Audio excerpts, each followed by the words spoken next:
Yes, we're back with another rider, another episode. Today we are honoured to have Jeremy and Elsbeth in the car. And they are doing great things in Africa, charity-wise, education-wise and more. And Jeremy has a background in construction like myself, so it's going to be an interesting conversation. We've got 57 minutes left, so I'm not sure if we're going to talk for that long. But before we get into it, do not forget to like, subscribe and follow. Nice to have you here today, Jeremy. Excellent. Okay, so tell us, first of all, how did you two meet? How do we meet? Well, we met actually in a... Oh man, okay, so during A-levels at school and through a church youth group, how about that, in Reading, so a long time ago.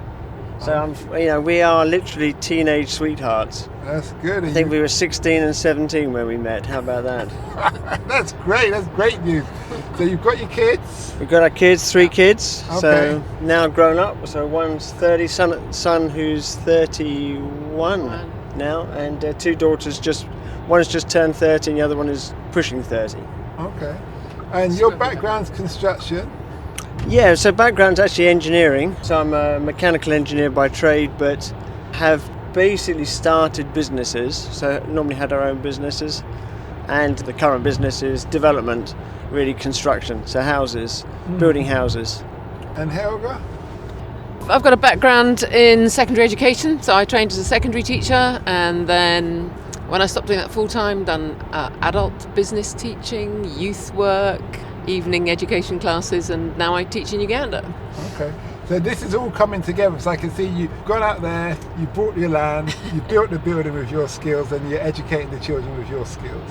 Well, so I guess that's probably it in a nutshell. Yeah, so we basically went out. The short. Ever. Yeah, that's it. We're done. So tell us your story. So what made you want to go to Uganda? You've got 54 countries. Why Uganda? Okay, that's a very good question. So, I was actually brought up as a teenager in Zambia. So my father worked for the sugar company there. And all I knew about Uganda was Idi Amin, or all I could think of was Idi Amin. So it'd be the last place on earth that I would want to go to.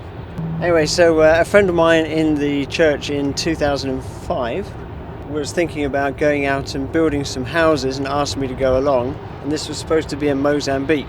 So we organised the trip, and the charity that we were going with, they cancelled and said, Uganda.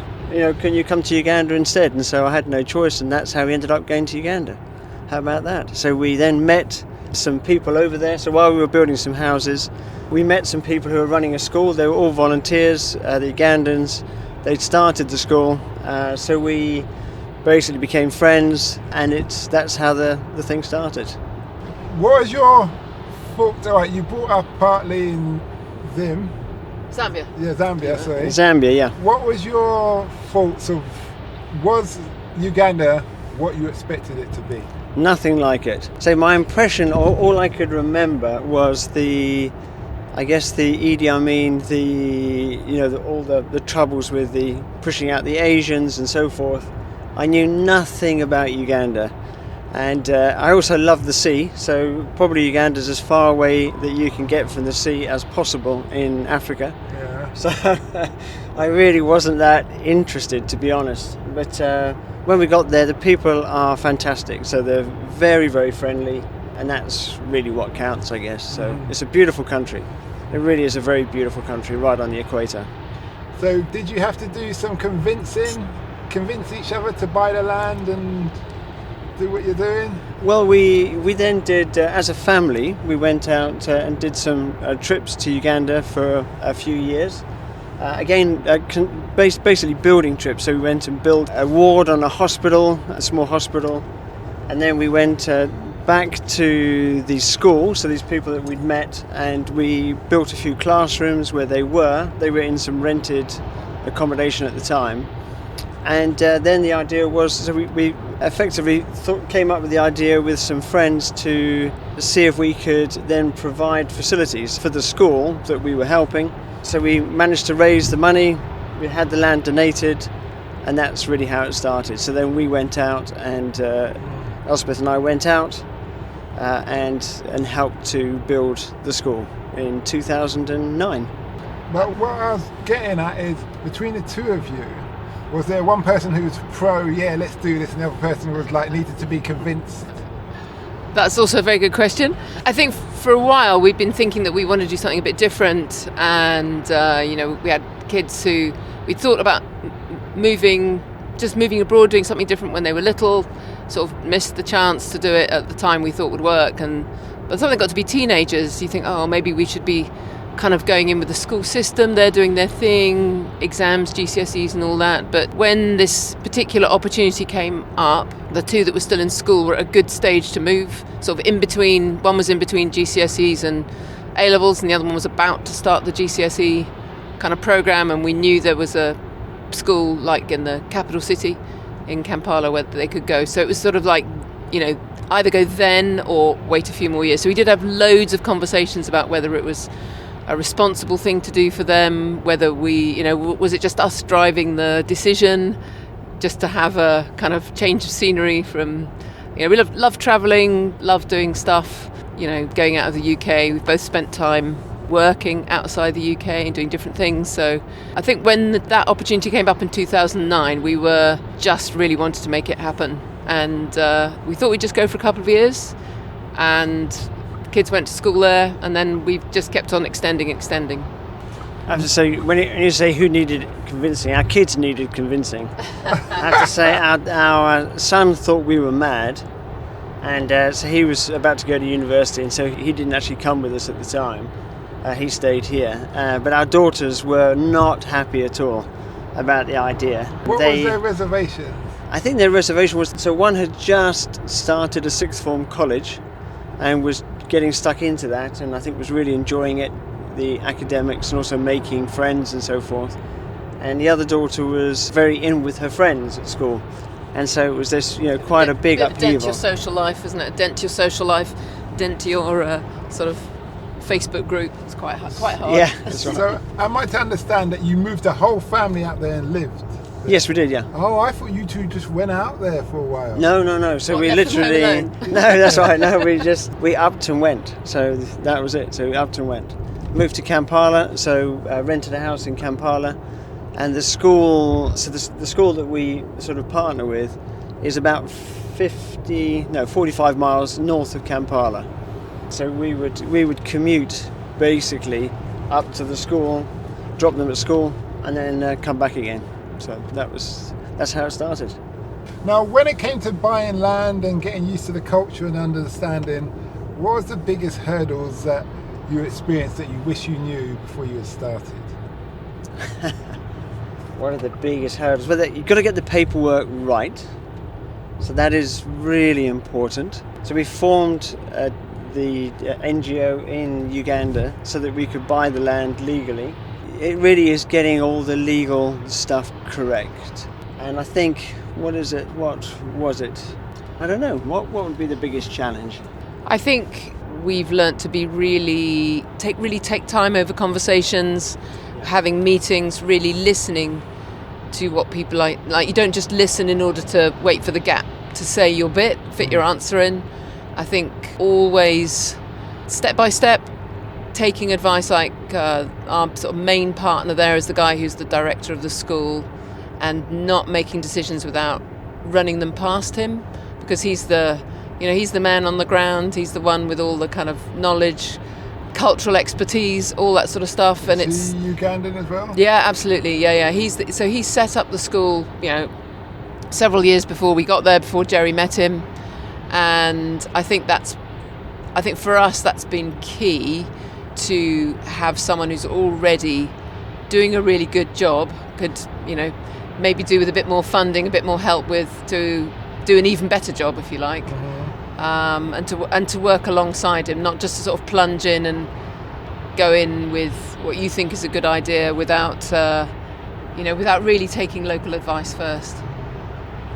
Yeah, I think that's our philosophy really is, or our model really is, that in a way we help provide the tools, but actually they're the ones who do it. So we can help with the resourcing, we may be able to help with a bit of management and that type of stuff, But at the end of the day, we're not the ones who run the school. We don't make those decisions. We don't hire and fire the teachers and so forth, that type of thing. So literally our Ugandan partners run the school. They run it really well, the way that they need to do it. And we just get involved really on the resourcing and the management teacher training and that type of thing. When I was setting up my business, I had a lot of people try and come at me different ways, corruption ways. How did you navigate that, assuming that you did have people? Yeah, now that's a really difficult one. Actually, the interesting thing is, as an NGO, and because we were helping with education, to be honest, we were welcomed. So, and the people who normally go after the money, actually, they left us alone, and they do continue to leave us alone, because there's almost an understanding that we're there to help. So it's a funny one, we're seen as being helpful in the community, and because of that, actually, there's quite a lot of support. I wouldn't say there's a lot of help, but we haven't come across a lot of corruption directly because of that. Okay, so they really have a sense of community. That's good. Yes, that is right. So, and I think what Oscar said, it's interesting. One of the hardest things that, actually, yes, I now do remember, one of the hardest things that I still have to learn every time I go there is to slow down. There is a saying in Uganda that the white people run around in circles, in ever-decreasing circles, faster and faster. And I think that's what we can, in going nowhere, and that's what we can tend to do. We think, we've got this great idea, let's do it, bang, bang, bang. And in fact, of course, it's completely the wrong thing to do. So it is actually just taking time, listening, talking, getting involved and making sure that what you're helping with is actually something that needs doing, rather than, this is a great idea, this will work. And of course, it's 9 times out of 10, it just all fails after a couple of years if you have that attitude. There's also a saying that I learned when in traveling Africa, is that only slaves worry about time. Yeah. Well, they say that, what is it? You might have a watch, but we've got the time. Yeah, that's Afghan. Oh, is it? But it's Afghan. The Taliban say that really to the 47 countries who invaded them. Yeah. Yeah. I think one example of that, we said that we'd got involved in primary literacy project, which was basically to help kids in the local community get successfully through primary school, and you can't go to secondary school until you've passed the primary exam at the top of school. And it is quite a tough, 4 different papers, they're all quite tricky. And lots of kids were just failing it, and then you get that bottleneck at the top of primary school where nobody's leaving. So you can have students who are 16, 17, 18, almost adult, but still stuck in primary school because they can't pass. Like America have that system. And so we had this idea to set up like what we call a primary resource centre to help the schools help the children to pass the exam, so they can access secondary school, and then their options are much greater. So we had a sort of model in our head that we thought, that sounds great, that would really work well. But then when we went and sort of ran it and had lots of meetings, lots of discussions, ran it through with our partner, whose name is Charles, and took advice from the primary schools, they made some really important modifications to what we thought was a great idea. Made all these modifications, giving advice, this, that, and the next thing. But actually, now that thing has been running 10 years, and if we'd done it our way, it would not have worked. Would not have been so successful. It might have run in a sort of what I call a nice, fluffy way, help some kids, look at some picture books, but would not have actually helped kids pass the exam. So the idea is that the children in the local primary schools come for these like top-up, like booster lessons in small groups, because normally their class sizes are like 80 to 100, as you know, like massive. So when they come and they have extra lessons in English and maths, and they get access to a great kids library, then they really start to learn. And we learnt quite fast to listen. That model could be done throughout Uganda, throughout Africa, when you think about it. It can. So we opened a second centre, which is much larger in the north of Uganda, mainly because we were invited to go up there, and that centre actually works That particular centre works with 134 schools. Sorry, who invited you? So the local, Some other teachers really that we local knew, teachers, people up there, they saw the model of what we were doing, which is in central Uganda, and the need in the north was huge. So the north of Uganda had, I don't know if you remember the time of the LRA, Joseph Kony, there was a big thing about the Lord's Resistance Army. There was a rebel war that actually only finished about 10 years ago, and so the north had been devastated really through that war, and so the need for education and build up of the education system was massive, and that's why we were invited in. And the hunger for education frankly puts our own kids and stuff to shame. You know, people value education. Education is the way out. It's the way to succeed, and people realise that. So they will sacrifice so much to have a good education, which is great. I'm very impressed with what you two have done, and I love the way you work as a team. You really do, even the way you pass the mic to each other. It's like, what I do. That's good. You can't see us glaring at each other. That's I can't why. see it. We're kicking each other. So, did your children finally get used to the idea of living in Uganda? Did they I don't want to leave now? Or were they? They definitely did, and I think Jerry's given them slightly bad press about not wanting to go. I think there was a novelty, yeah, let's go and live somewhere else. Then I think the reality hit that you can't just log on to, social media and chat with your friends. The internet at the time was dire or a bit non-existent, and you can't, there was just loads of issues. So then there was a honeymoon period when they were the two new girls at school, had suddenly had quite an active social life quite quickly. But I think then the novelty wore off, and you're suddenly living very differently, and I think their independence was quite restricted compared to how they'd been at home. You can't just hop on a train, public transport, this, that and the next thing.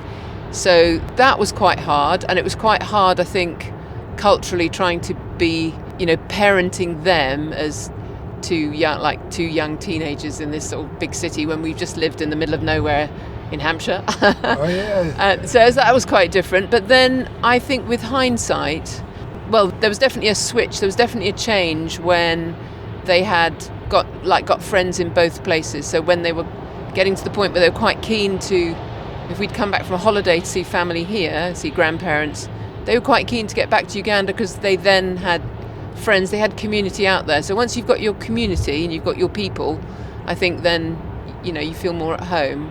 And now they love coming back, and I think they've made life choices.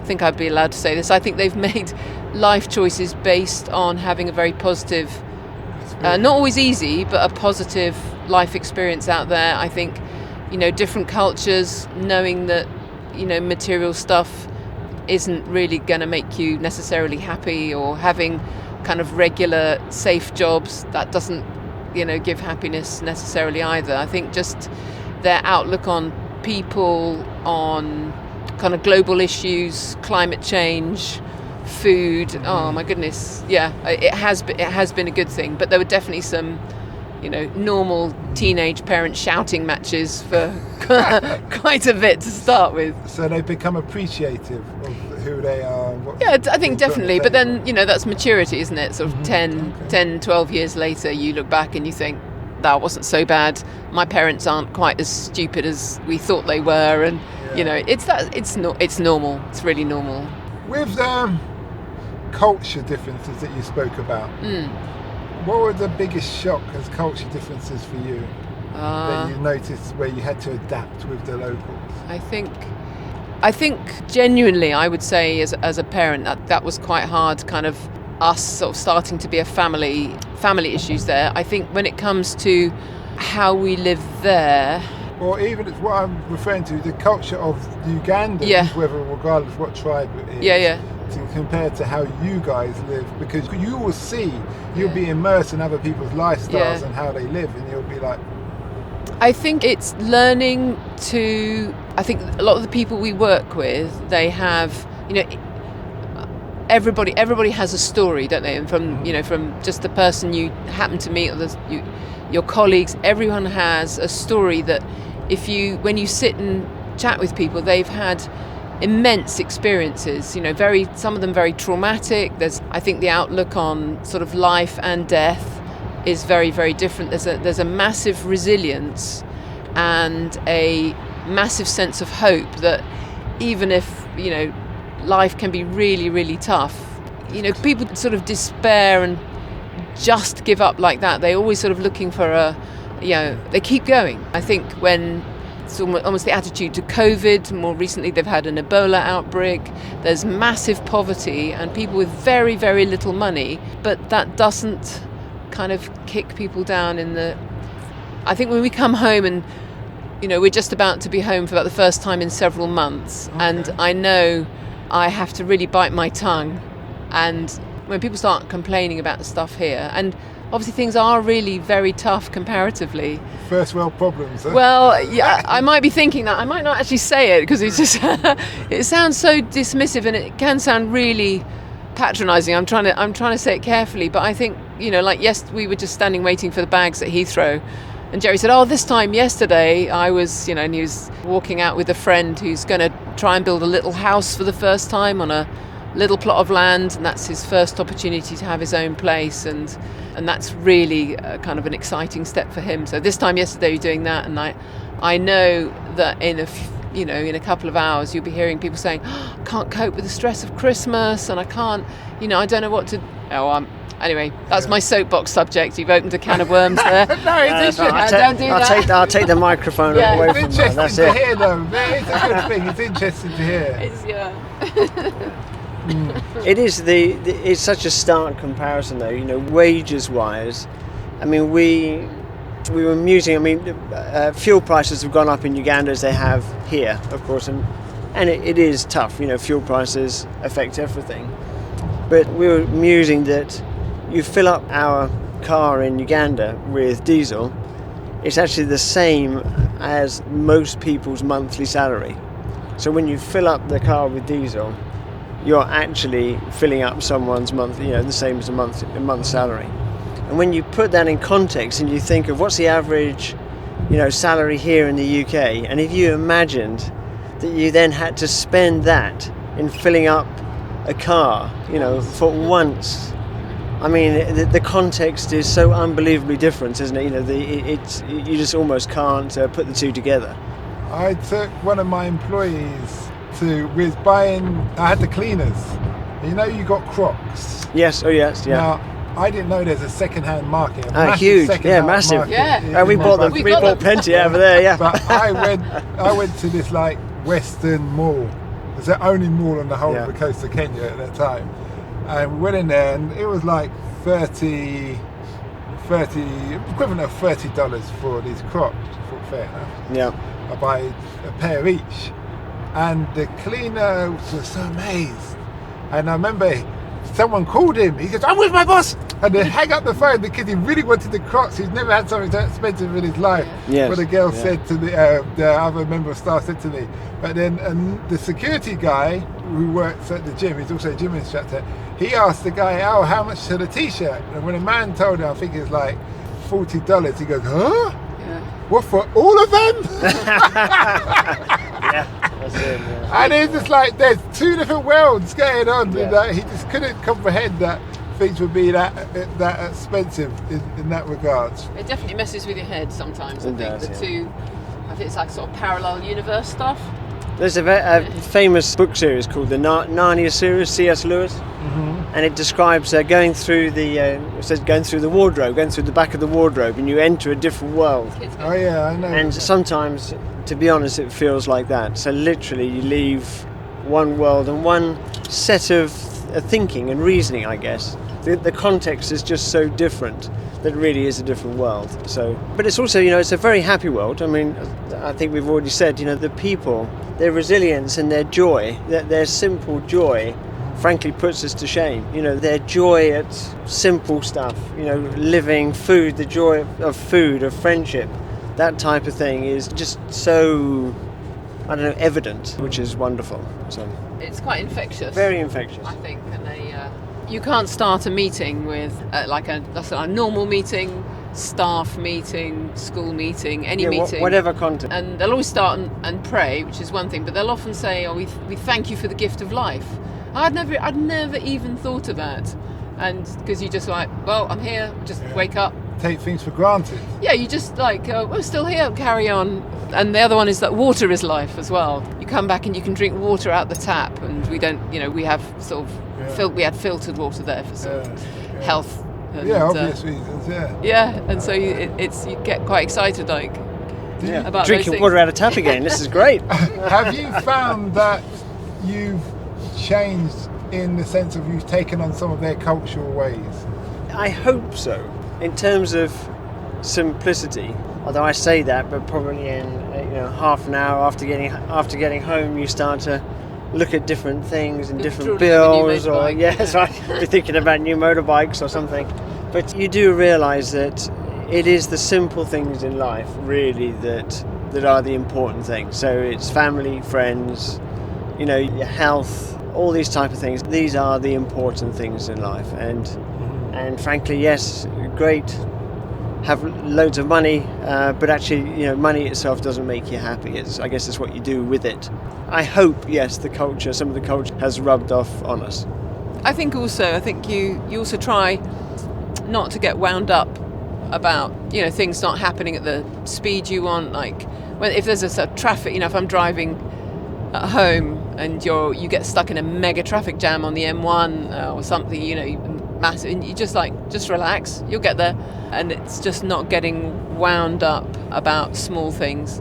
Having said that, we just come through lots of airport queues and waiting for baggage, so I'm not trying to sound idealistic, but I think just generally, like, not worrying about the stuff that you can't change, just like go with it and just try and have a better outlook. I think a lot of people we work with in Uganda, they totally accept that there's stuff that happens that you can't control. A lot of their outlook is faith-based, I think, and that, for a lot of people that's very important there. Are you two believers in anything? Yeah, I would say, we definitely have a basis. Have you grown more since you've been there? I think we definitely, so our organisation is faith-based, if you like, as a Christian foundation.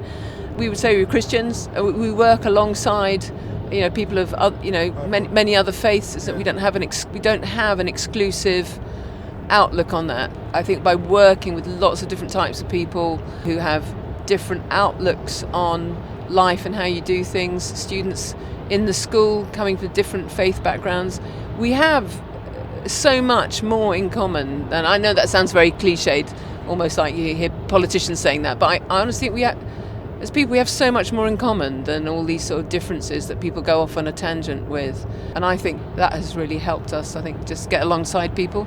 Yeah. Yeah. We hope that episode enhanced your life. We post an interview every day, as well as vlogging on our social media channels. Don't forget to subscribe to get our latest episode.